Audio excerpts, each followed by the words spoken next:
Apple just released a new line of computers that have their own built-in chips. But are they really worth getting for music production? Stick around to the end of the video for a special giveaway. If you haven't heard already, Apple been using Intel chips in their computers for years, but they come with a few limitations, like turning down the speed under high heats called throttling. It needs a lot of power to get high performance, and you can't do much for long under a single charge battery. So Intel has powerful chips, but they need to be cooled down and have a lot of power with it. And some computers don't even allow you to take full advantage of the power unless you're plugged in. And on computers coming with Intel chips, the RAM is located on one end, the GPU is located on another end, kind of like the girl you like but that lives in a whole nother area. It takes time to get to her. The M1 chip is kind of like the girl you really like moving next door.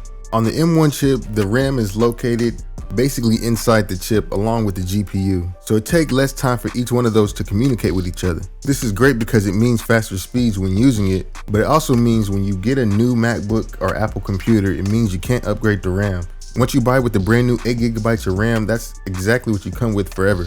So if you plan on getting the new MacBook with the M1 Apple Silicon processor, make sure you get as much RAM as possible on day one. And if I were you, I'll probably stay away from the MacBook Air. And even though on the benchmark, the MacBook Air M1 chip is pretty much faster than any MacBook that was ever released, it doesn't come with a fan. So when you start adding the hundreds of instrument plugins and stuff like that, you're probably gonna have a few issues. If the M1 chip is going to be anything like the processor in the iPhone, they freeze under heat and become unusable.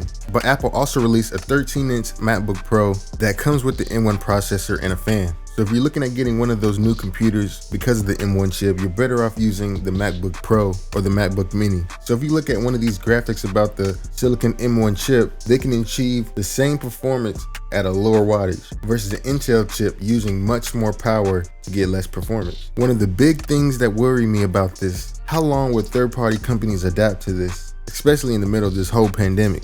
And will it be able to run Windows? And will you get the same performance if you're using Windows on that MacBook? So that's something to think about. If I were you, I would probably wait off until like the 15 or the 16-inch MacBook Pro is released. That hasn't been announced yet.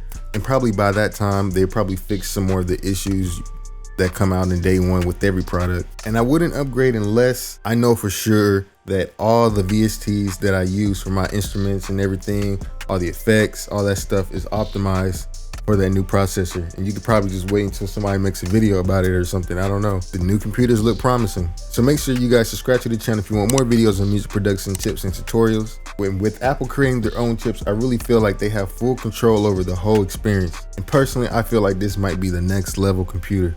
Hey, if you made it this far, I'm giving away 5 copies of Omnisphere. Make sure you guys subscribe to the channel and comment down below. Are you thinking about getting the new MacBooks? Which one are you thinking about getting? The 15-inch, the Pro? Just let me know down in the comments below. Hopefully you guys stay safe, and remember, it's only a matter of time. Peace.